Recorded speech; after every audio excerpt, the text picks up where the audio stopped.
l'esprit, attrister l'homme et produit la repentance. Et comme il est épée, elle les fait aussi couler le sang. C'est la vraie circoncision. L'ancienne vie est passée et l'homme devient une nouvelle créature. La mauvaise vie, les mauvais désirs de la chair sont anéantis par la puissance de la parole.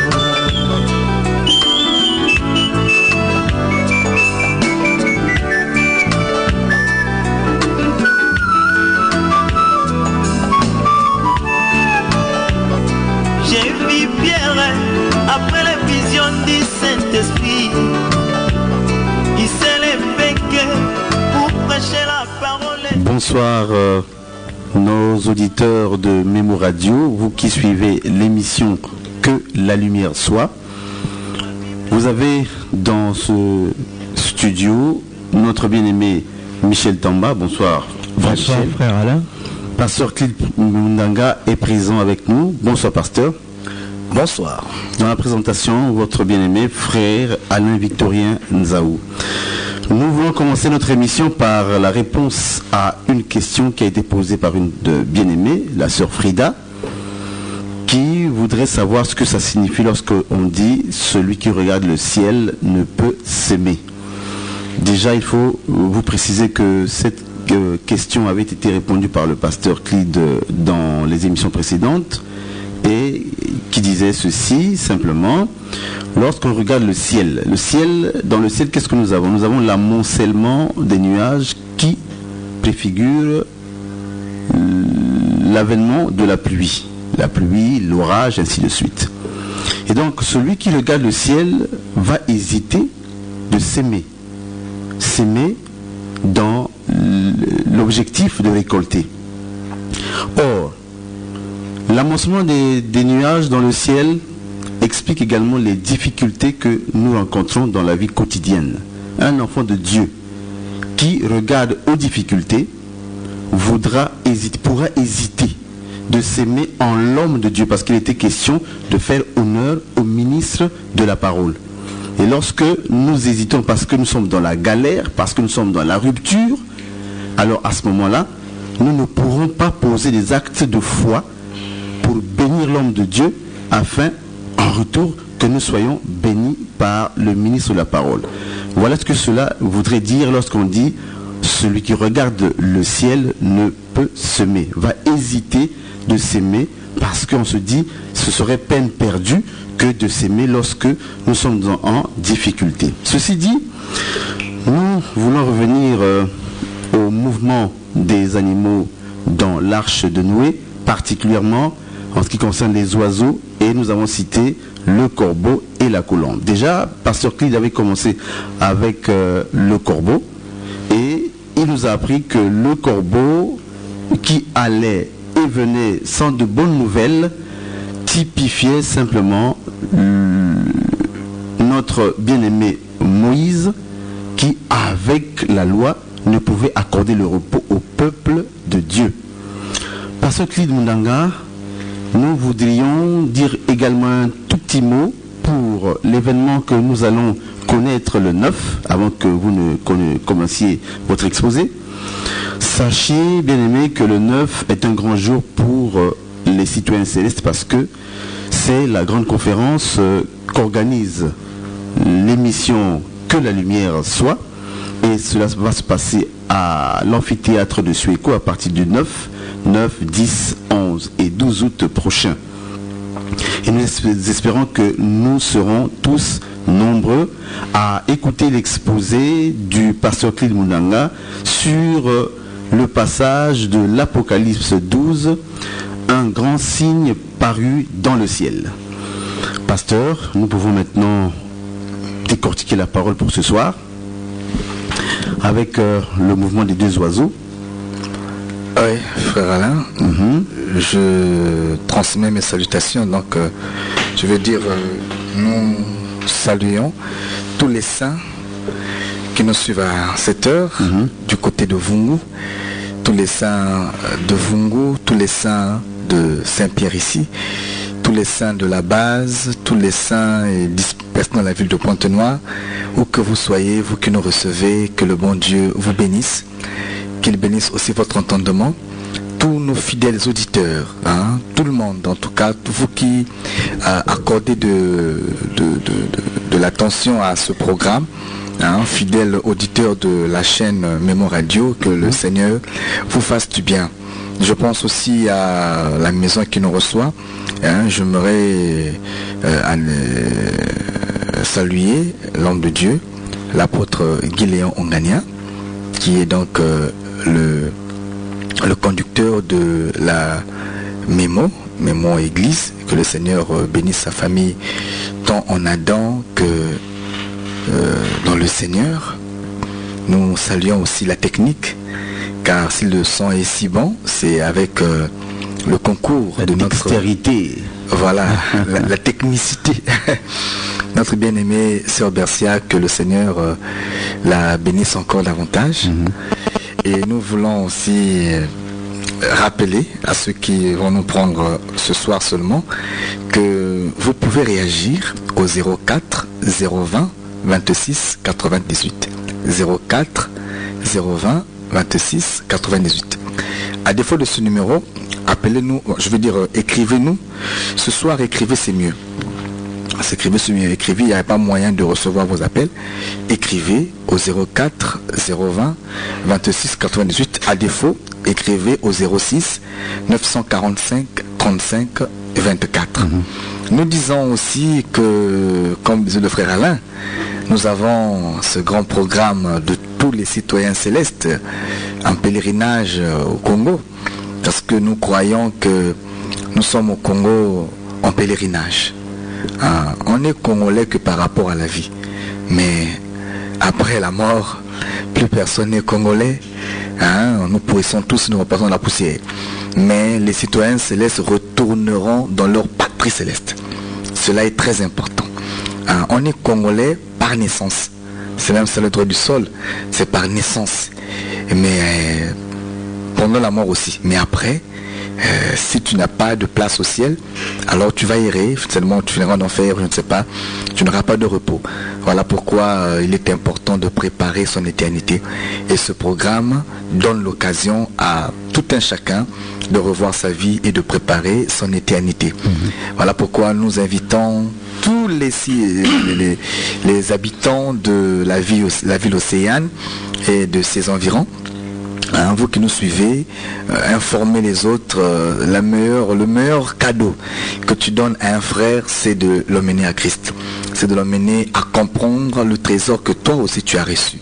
Donc si tu as un frère à la maison, tu as une soeur à la maison, donc tu trouves que ce message peut lui faire du bien, alors dans ce grand rendez-vous, l'invité invite. L'invité invite. Donc tu peux inviter, venir avec ton frère, avec ta soeur, écouter la parole ensemble, ça fait du bien. Ça fait du bien. Et donc nous rappelons que ce programme n'est plus loin. Nous comptons les jours. Nous sommes jeudi ce soir et c'est le jeudi prochain. Donc c'est dans quasi une semaine. Et voilà, nous sommes à la grande conférence. Nous voulons rappeler tous ceux qui nous suivent que nous ne sommes plus loin. Mobilisons-nous, passons le message le 9, jeudi 9 à 15h30. Un seul rendez-vous, nous serons tous à Suéco pour écouter la sagesse du grand Salomon. Nous voulons écouter le spot pour bien sûr encore s'imprégner de la chose. Événement. Peuple de Dieu de la ville de Pointe-Noire, amoureux et amoureuses de la parole de vérité, ceci vous concerne.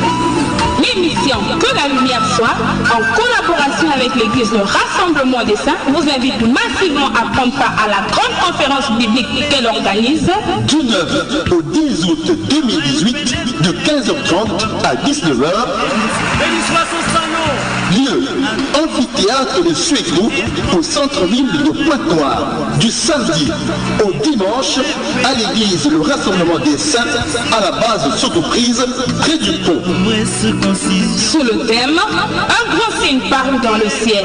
Apocalypse chapitre 12, avec pour orateur le pasteur Clyde Mundanga. Ce n'est pas l'arbre qui rend Adam nu, ce n'est pas le péché qui rend Adam nu. Adam est déjà nu. L'arbre avait donc la capacité d'ouvrir l'intelligence, dit les Écritures. Pour tout contact, appelez au 06 945 35 24 ou au 04 020 26 98. Vous qui avez des questions multiples sur la Bible, vous avez là l'occasion de découvrir le pourquoi, le comment, le quand et le où de chaque chose dans les Écritures.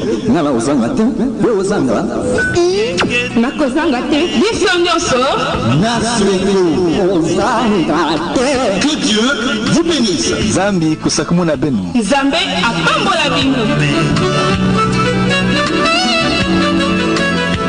Alors c'est ce que nous étions en train de dire. Nous ne sommes plus loin donc de ce grand programme. Et ici, il est important de signaler qu'il y a possibilité, d'ailleurs, nous lançons un appel à tous ceux qui voudront sponsoriser cette activité, tous ceux qui voudront soutenir ce grand programme. En tout cas, vous êtes attendus. Appelez-nous par les numéros que nous ne cessons de rappeler.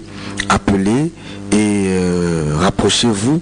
Tous ceux qui veulent soutenir, nous croyons que votre apport sera utile. Soutenez-nous, c'est vrai que je sais que vous priez pour nous, mais il y a encore... il y a possibilité, il y a un état de besoin, il y a possibilité que vous puissiez intervenir, vous puissiez sponsoriser financièrement. Donc nous lançons cet appel car nous voulons qu'il ne manque de rien, nous voulons que l'activité, vraiment qu'il n'y ait pas d'excuses. Alors pour que la chose soit meilleure comme nous le souhaitons, c'est important que tout celui dont Dieu met à cœur d'assister ne se retienne pas, plutôt que le sens de la libéralité, comme nous l'avons dit, nous anime. Donc voilà, nous lançons l'appel, c'est pour nous contacter.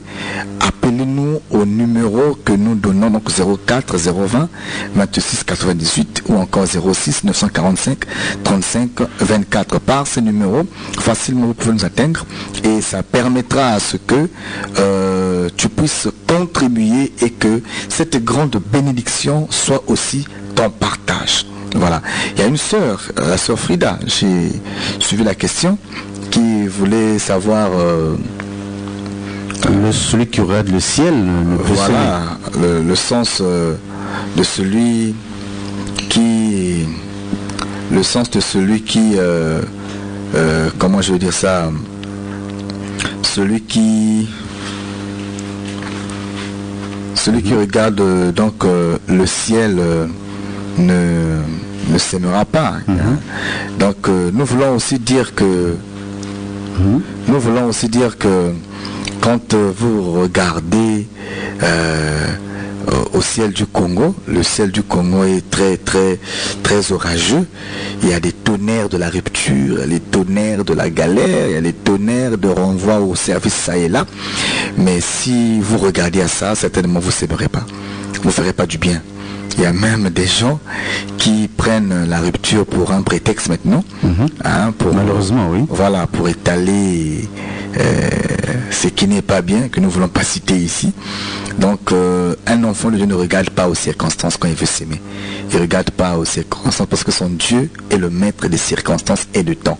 Lorsque Dieu met à cœur de faire quelque chose de bien, un enfant de Dieu ne se réserve pas, ne regarde ni à gauche ni à droite, ne regarde pas aux réalités, ne regarde pas aux épreuves ou encore aux difficultés en temps réel, mais regarde à Dieu qui est au-dessus de toute difficulté et de toute réalité. Donc nous encourageons et nous croyons que les saints ont ce sens-là pour nature. Voilà. Nous voulons, frère Alain, lire les textes. Nous voulons lire le texte dans le livre de Genèse chapitre 8 à partir du verset 6. On pourra s'arrêter au verset 8. Lisons ce qui est écrit dans Genèse chapitre 8 à partir du verset 6. Au bout de 40 jours, Noé ouvrit la fenêtre qu'il avait fait à l'arche. Il lâcha le corbeau qui sortit partant et revenant jusqu'à ce que les eaux eussent séché sur la terre. Le verset 8. Il lâcha aussi la colombe pour voir si les eaux avaient diminué à la surface de la terre. C'est le verset 8. Insiste sur la lecture, certainement, pour que nous puissions mieux interpréter la chose. Je reprends le verset 6. Au bout de 40 jours, Noé ouvrit la fenêtre qu'il avait faite à l'arche. Il lâcha le corbeau qui sortit partant et revenant jusqu'à ce que les eaux eussent séché sur la terre. Le verset 8. Oui. Il lâcha aussi la colombe pour voir si les eaux avaient diminué à la surface de la terre. Ok. Nous sommes avec le corbeau d'abord. L'Écriture dit, au bout de 40 jours, donc après les 150, 40 jours, nous disons que le déluge avait duré 40 jours. Ça, c'est important. Mais après 40 jours de déluge, la pluie ne s'était pas arrêtée après 40 jours. La pluie a continué jusqu'à 150 jours. Voilà, la vérité dans les textes bibliques. La vérité n'est pas dans des textes. Je veux lire un texte pour confirmer ça. Je veux lire le livre de Genèse chapitre 7, à partir du verset 17. L'Écriture dit: le déluge fut 40 jours sur la terre. Les eaux crurent et soulevèrent l'arche, et elle s'éleva au-dessus de la terre. Les eaux grossirent, s'accrurent beaucoup plus sur la terre, et l'arche flotta sur les eaux. Les eaux grossirent beaucoup plus sur la terre, et les eaux grossirent de plus en plus, oui, et toutes les autres montagnes qui sont sous le ciel entier furent couvertes. Les eaux soulevèrent de 15 coudées au-dessus des montagnes qui furent couvertes.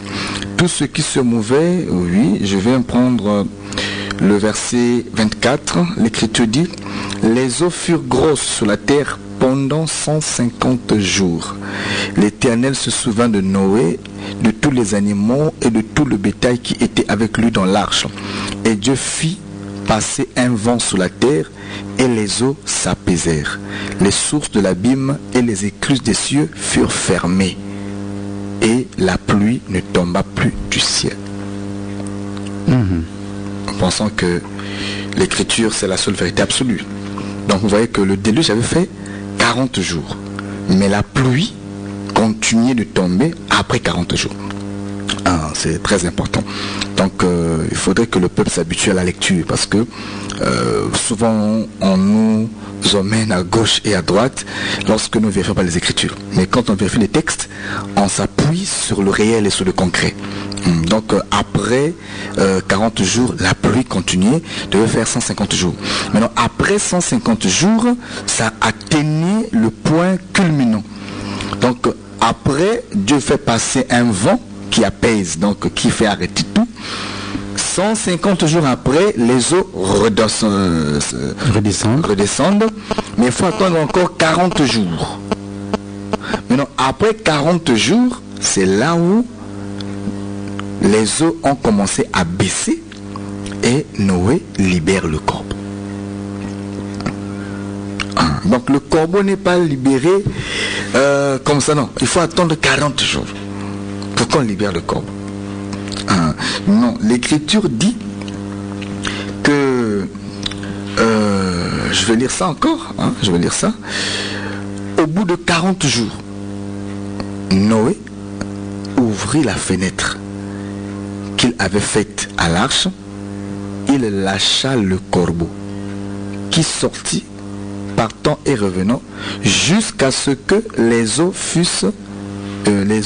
eussent séché sur la terre. Donc, le message du corbeau, c'est un message qui sera reçu ou annoncé tout le temps de l'abaissement des eaux, jusqu'à ce que les eaux deviennent sèches, ou encore que les eaux sèchent. Voilà. Donc, toute cette période-là, il n'y aura qu'un seul message, c'est le message du corbeau. Donc, de la montée des eaux jusqu'à l'abaissement, jusqu'à ce que les eaux tarissent carrément, là, il y a le message du corbeau. C'est très important. Et pendant 40 jours, 40 jours, frère Alain, c'est important. Au bout de 40 jours, Noé ouvrit l'arche et lâcha le corbeau. C'est ce qui est écrit, Au bout de 40 jours. Je ne sais pas si quelqu'un est en train de comprendre pourquoi j'insiste là-dessus. Les saints sont en train de tressaillir de joie parce qu'ils sont déjà arrivés. Au bout de 40 jours, le corbeau partait et revenait jusqu'à ce que les eaux eussent séché sur la terre. C'est très important. Or que quand la terre devient ferme, ça veut dire que le jugement a vraiment pris fin. Parce que Dieu avait jugé avec les eaux. C'est avec l'eau que tu as frappé. Donc quand il n'y a plus d'eau, la terre devient ferme. Ça veut dire que le châtiment est passé. Or qu'après le châtiment vient la grâce. Après le châtiment vient le repos. Mais 40 jours avant, on aura un seul message, c'est le message du corbeau.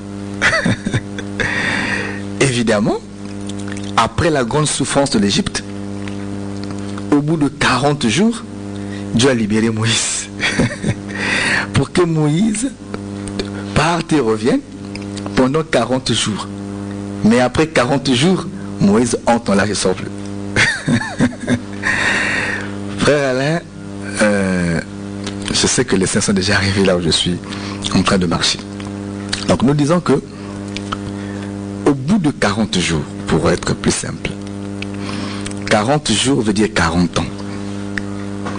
Car lorsque Moïse a envoyé les espions, dont Caleb et Josué furent de l'ombre, pour aller espionner le pays de Canaan, lorsqu'ils sont allés, ils ont fait 40 jours dans le pays de Canaan. Et quand ils reviennent, 10 d'entre eux ont découragé le peuple. Mais 2 étaient animés d'un même esprit. C'était Josué et Caleb qui ont fortifié le peuple. Cela est une prédication. On ne va pas entrer là. Mais quand ils sont revenus, l'Écriture dit que comme ils avaient découragé le peuple, Dieu parle par Moïse en disant, comme vous avez fait 40 jours là-bas, vous compterez un jour pour une année. Je sais que c'est le programme, mais par rapport à la circonstance, c'est ce qui a causé l'errance dans la marche, dans le désert. Sinon, à la deuxième année, le peuple entrait. Parce que 2 années sont 2 bœufs, c'est très important. Les 2 ans là sont 2 bœufs. Ça suffisait pour que le peuple entre. Mais l'errance donc a été créée à cause de ce que le peuple était découragé. Donc à cause du message des 10. Nous savons que les 10 ça part de la loi, c'est découragé. Mais on va voir que Dieu dit, vous prendrez un jour pour une année. Et comme ils ont fait 40 jours, 40 jours de l'enfer, 40 ans. Voilà la raison des 40 ans dans le désert. Le peuple fait 40 ans, mais Dieu voit 40 jours seulement. Ok? Donc quand ici l'Écriture dit qu'on libérait le corbeau au bout de 40 jours, le corbeau partait et revenait pour annoncer son message, alors évidemment, c'est ça le peuple d'Israël qui vient de la captivité de l'Égypte. Mais ils doivent passer 40 jours pour que les eaux deviennent... tarissent. Voilà, que les eaux tarissent. Donc les eaux tariront après 40 jours. Donc 40 jours, parce que dans le désert, il y a encore la fièvre, on n'a pas encore le repos. On vient de sortir de la servitude, mais on n'a pas encore le repos en soi. On marche, on va vers le repos. Parce que nous croyons que le déluge avait pris fin, c'est vrai, il n'y avait plus la servitude, il n'y avait plus la captivité, mais le peuple n'était pas encore arrivé dans le repos. Parce que le peuple ne pouvait pas encore sortir pour marcher sur la terre ferme. Donc il fallait attendre d'abord 40 jours. C'est une prédication. Nous disons que les 40 jours sont les 40 ans de la marche dans le désert. Mais pendant les 40 ans de la marche dans le désert, on a remarqué le message d'un seul corbeau qui était Moïse, qui partait et qui revenait. Cela a été important. Voilà le pourquoi des 40 jours. Donc le message de 40 jours, c'est le message de Moïse dans le désert, donc la loi. Et nous disons que tant que les eaux ne vont pas tarir, ce message-là ne s'arrêtera pas. Voyez-vous, pour que la colombe soit libérée, la colombe doit attendre, parce que la colombe va quand les eaux ont tari. Parce que la colombe aussi a une autre mission. Mais avant que la colombe ne soit libérée, évidemment, nous allons remarquer que le corbeau doit jouer son rôle. Nous avons une question ici. Je souhaite que la question soit dans le thème. Dans le thème, sinon on va encore sortir. J'ai une question. Si les parents y opposent que tu partes à l'église, que ton cœur veut, alors tu vas obéir comment? C'est écrit au nom de ton père et ta mère pour que tout aille bien pour toi. Mais on dit aussi que le salut est individuel. Que faire? Enfin, c'est simple. L'Écriture dit honore ton père et ta mère, virgule, selon le Seigneur. Donc, si ce n'est pas selon le Seigneur, tu peux résister. Ce n'est pas un péché. Si ton père te dit va tuer, tu vas tuer. Tu ne vas pas tuer. Parce que tu as la conscience que tuer, c'est un péché. Si le père te dit va voler, un enfant bien instruit ne volera pas. Et si ton papa est sorcier, il te disait viens manger, tu vas sorcier comme moi, tu vas aller, tu n'iras pas. Donc cela était un parler, mais il faut bien vérifier les Écritures. C'est comme un homme qui est marié. Si ses parents disent qu'on ne veut pas cette femme-là, il faut la faire partir, tu feras quoi? Et que papa dit, et maman dit, moi j'ai dit, c'est moi qui suis ta mère, si c'est moi qui t'avais mis au monde. La Bible dit, honore tes parents, pour que tu veux... Alors, est-ce que tu vas accepter? C'est la même question aussi. Est-ce que tu pourrais accepter? Je pense non. Parce que quand tu portes un choix, tu es assez grand, tu as ta femme, et les parents ne peuvent en aucun cas te dire ce que tu dois faire. Ils peuvent te porter conseil, mais le choix et la décision te revient. Donc le choix de l'église ne peut pas être influencé par une personne. C'est pas possible. C'est pas possible. Si tu n'es pas compris, tu es au sein de l'opposition, il te suffit juste de persévérer dans ta position. Il faut peut-être comprendre pourquoi papa ne voudrait pas que la personne aille dans telle ou telle église. Parce qu'il y a le problème de la sémence, l'enseignement. Ah oui, mais il n'y a pas que ça aussi. Parfois papa est athée. Il ne veut pas entendre parler de Dieu. Ouais, c'est aussi un problème. C'est aussi un problème. À ce niveau-là, l'enfant qui a eu la grâce de croire ne peut pas s'embourber dans l'erreur de son père. C'est comme dire que comme papa était fumeur, et s'il me conseille de fumer, je dois fumer pour respecter papa. Non, non, non. Je ne veux pas détruire ma vie, ma santé parce que papa l'a demandé. Donc l'Écriture dit, on doit honorer à nos parents selon le Seigneur. C'est très important. Donc, quand ça n'est plus le bon sens, alors il faut se ressaisir. On ne dit pas qu'il faut résister aux parents, non. Il faut se ressaisir et ramener les parents à la raison. Il n'est pas dit que parce que tu es fils, tu ne peux pas ramener les parents à la raison. Hein.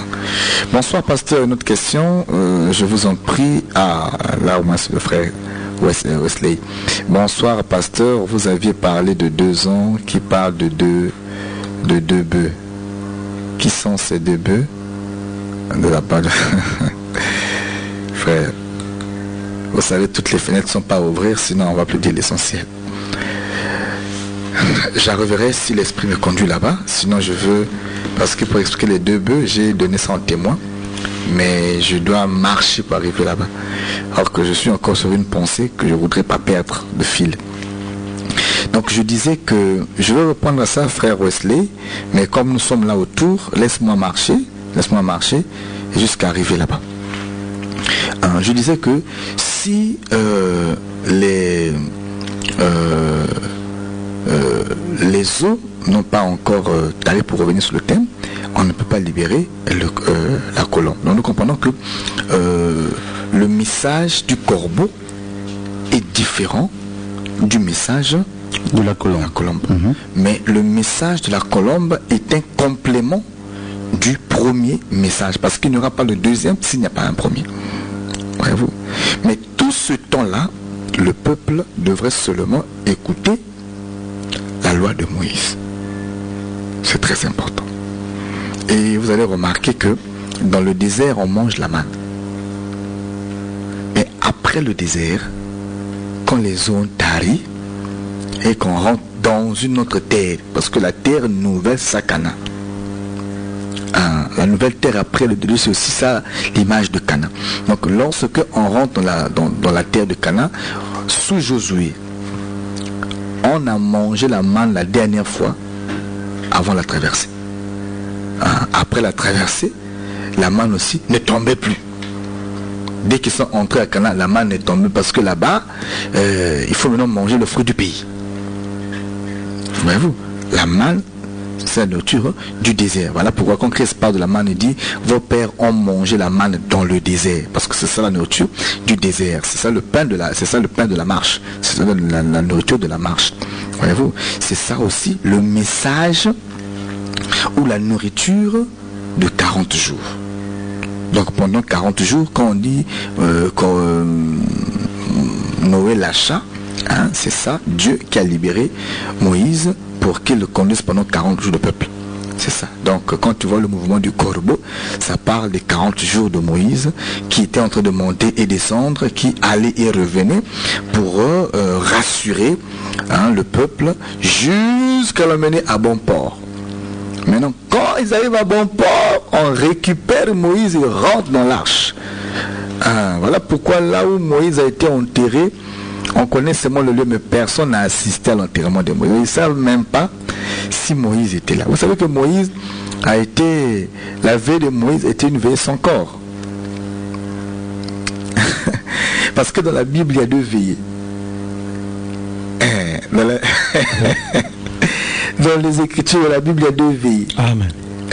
Il y a un deuil où il n'y a pas le corps. Oui. Il y a aussi un deuil où il y a le corps. Amen.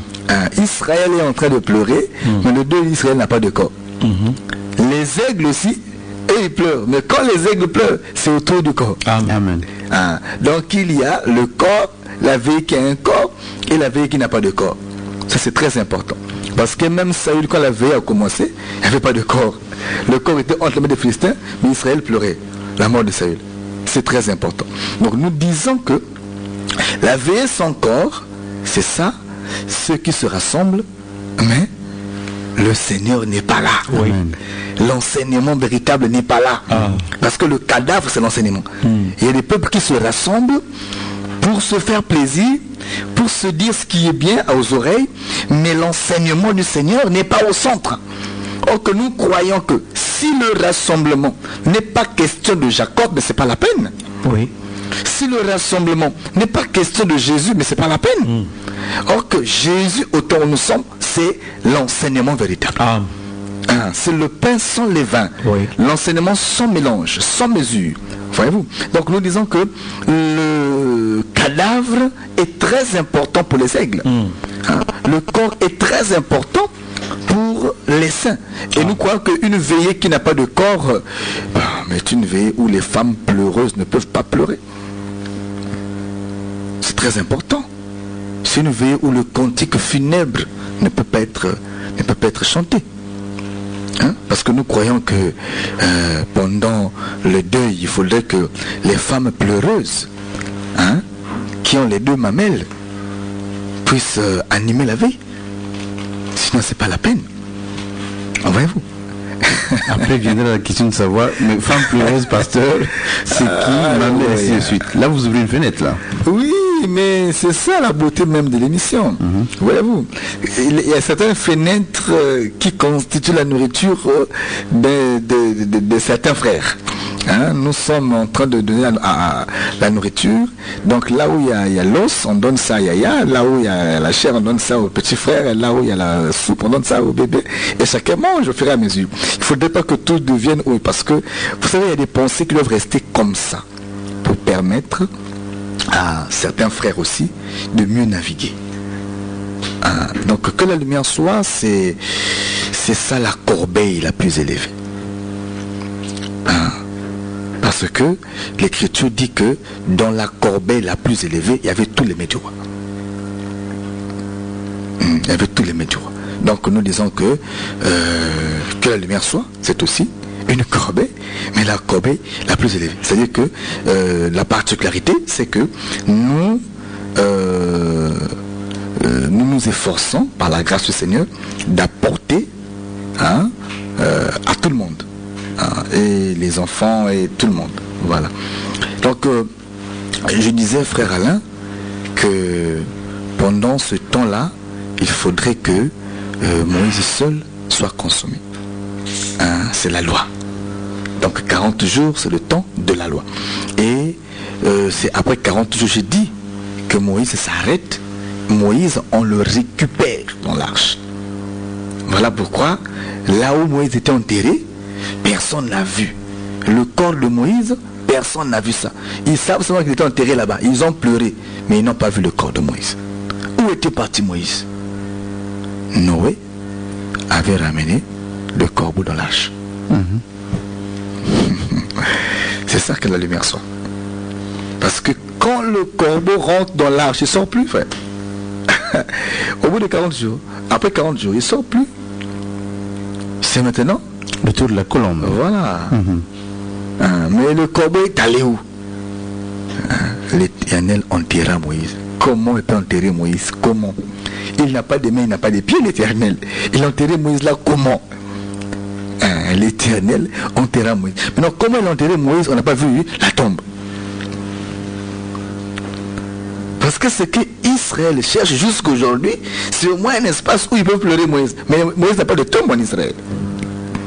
Alors on peut l'aider en Israël. Il n'a pas de tombe en Israël.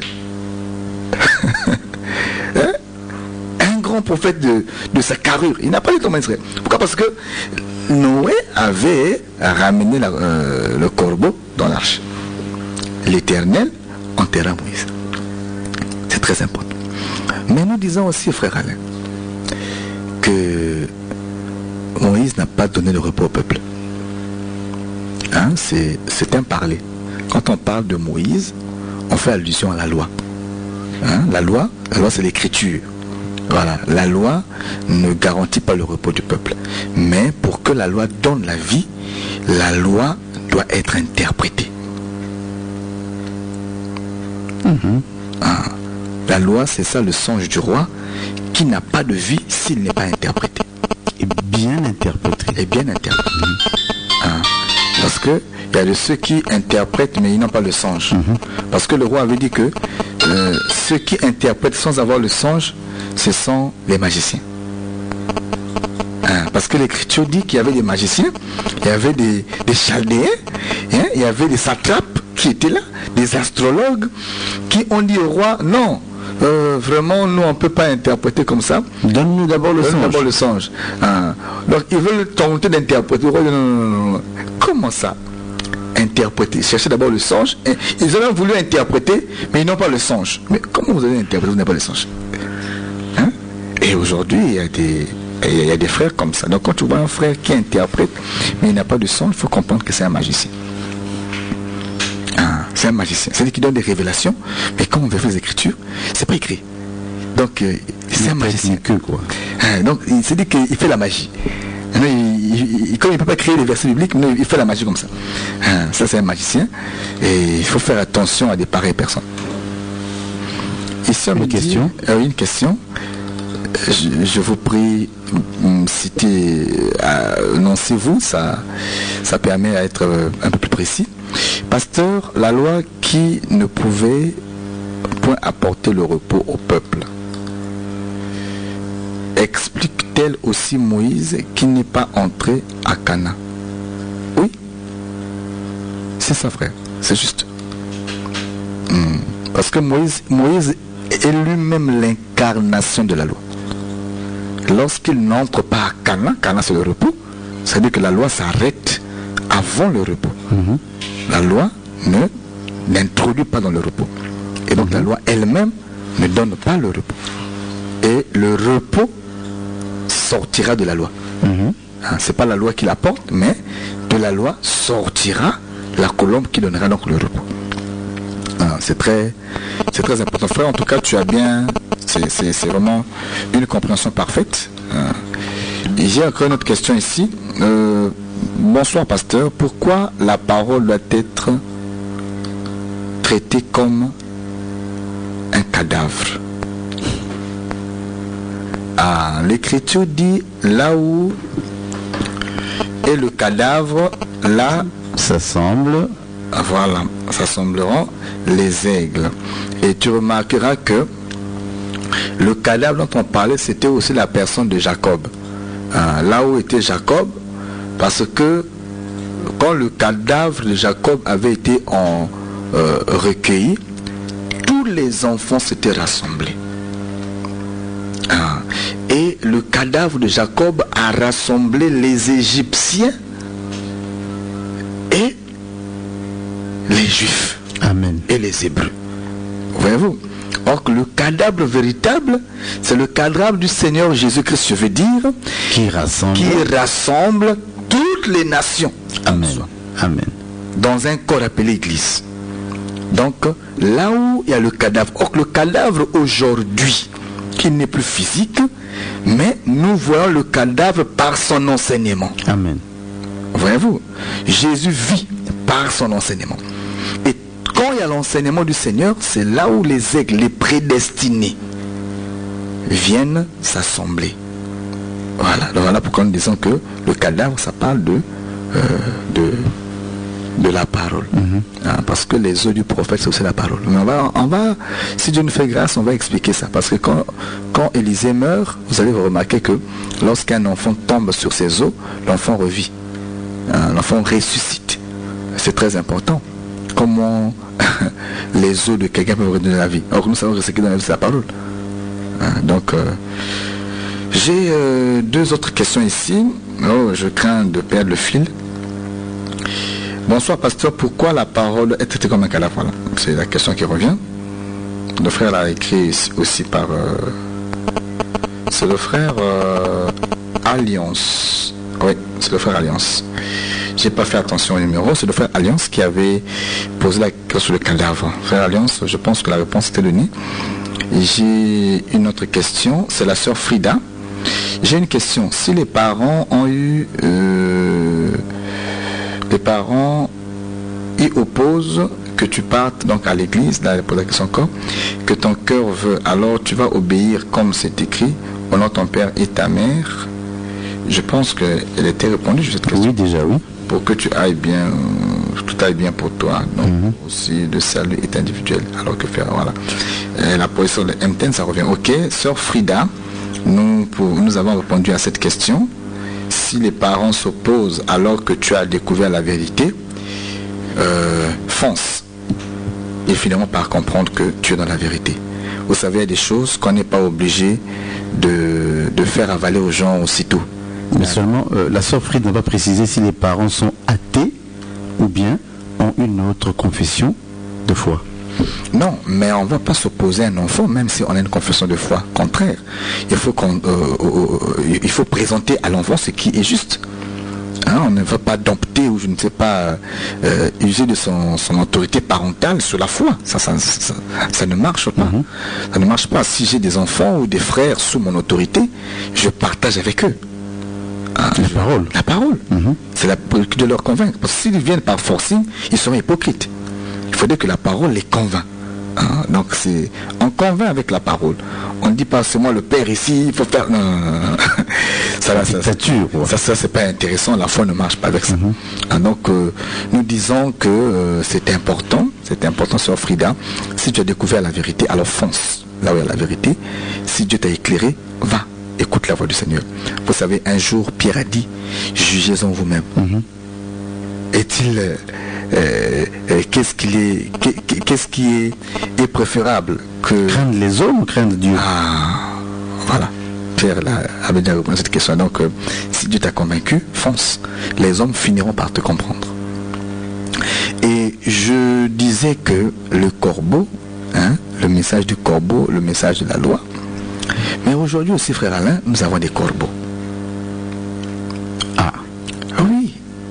Il y a des frères, il prend un verset, il fait le plagiat. Il va, il revient, on ne sait pas ce qu'il veut dire. On ne sait pas là où il va se positionner. Il est en train de voler. Mais en attendant, il va se poser où? Il devient le corbeau. Il n'a pas de demeure. Non, oui, c'est bien, c'est écrit aussi, oui, mais tu veux dire quoi? Quand tu prends l'écriture que tu as pris là, c'est pour nous communiquer quelle pensée? Parce que même la révélation, quand nous baladons, oui, mais il faut se poser quelque part. Voyez-vous, on ne parle pas pour parler. Il faut se poser quelque part. Si je dis que le chiffre 30, c'est le chiffre de la femme, je sais là où je vais me poser. Si je dis que, par exemple, Dieu est une sangsue, je sais là où je me pose. Amen. Si je vois Dieu comme un chien, je sais là où je me pose. Dieu comme un lion, comme un agneau, je sais là où je me pose. Mais prendre aller, revenir, on ne sait pas là où tu te poses, c'est faire le corbeau. Et nous disons que au temps où nous sommes, un prédicateur corbeau ne peut pas donner le repos au peuple. Il y a des prédicateurs corbeaux. Il est là, tu sais, le corbeau il a beaucoup de noir mais juste un peu de blanc. Donc il y a des prédicateurs comme ça qui ont juste un peu de vérité. Donc c'est pas intéressant. C'est pas intéressant. Prédicateur corbeau, il faut situer le peuple. Quand tu prends une écriture, situe le peuple. Nous ne parlons pas pour parler. Lorsque nous nous assemblons, c'est pour communiquer au peuple quelque chose de la part du Seigneur. La vie. Communiquer la vie. Parce que le peuple est précieux. Hein? Christ est mort à cause de ce peuple-là. Donc quand on est devant ce peuple, c'est avec empressement, tremblement. Amen. Et avec une crainte respectueuse de la part du Seigneur, nous ne pouvons pas dire ce que nous pensons. Ah non. L'eunuque ne dit pas à la femme ce qu'il pense, mais il apprend à la femme à aimer celui qui l'a engagé. Amen. Voilà pourquoi l'intendant le plus ancien, lorsqu'il marchait avec la sœur Rebecca, Amen, il n'a jamais parlé de lui à Rebecca. Il parlait seulement de son maître à Rebecca. Amen. Isaac, mon Seigneur, ton époux, il est beau, il est bon, il est bien, il guérit, il te prépare un ciel. Amen. Il ne parle que de Jésus. Amen. Voyez-vous? Et un unique véritable temps nous sommes élève seulement Jésus. Amen. Même le Saint-Esprit, quand il viendra, dit l'Écriture, il devrait seulement élever Jésus. Et nous disons que si l'Esprit de Dieu est en toi, tu dois élever Jésus et non t'élever toi-même. Amen. Il y a des prédicateurs qui se présentent eux-mêmes, qui se vendent eux-mêmes, alors que nous sommes des eunuques.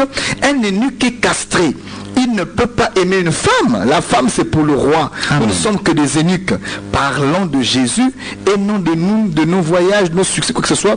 nous devons parler de Jésus, parce que ce qui sauve, c'est Jésus. Ce qui est important, c'est Jésus. Celui qui a changé nos vies, c'est Jésus. Amen. Celui qui nous garantit un salut, c'est Jésus. Dit l'Écriture, il est l'auteur d'un salut éternel. Il n'y a que Jésus.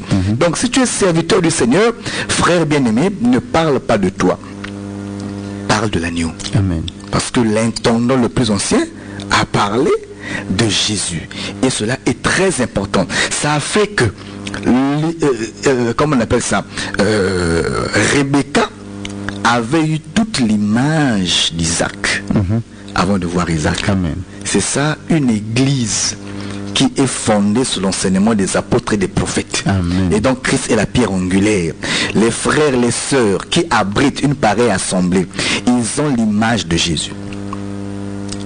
Ils peuvent te dessiner Jésus par les enseignements.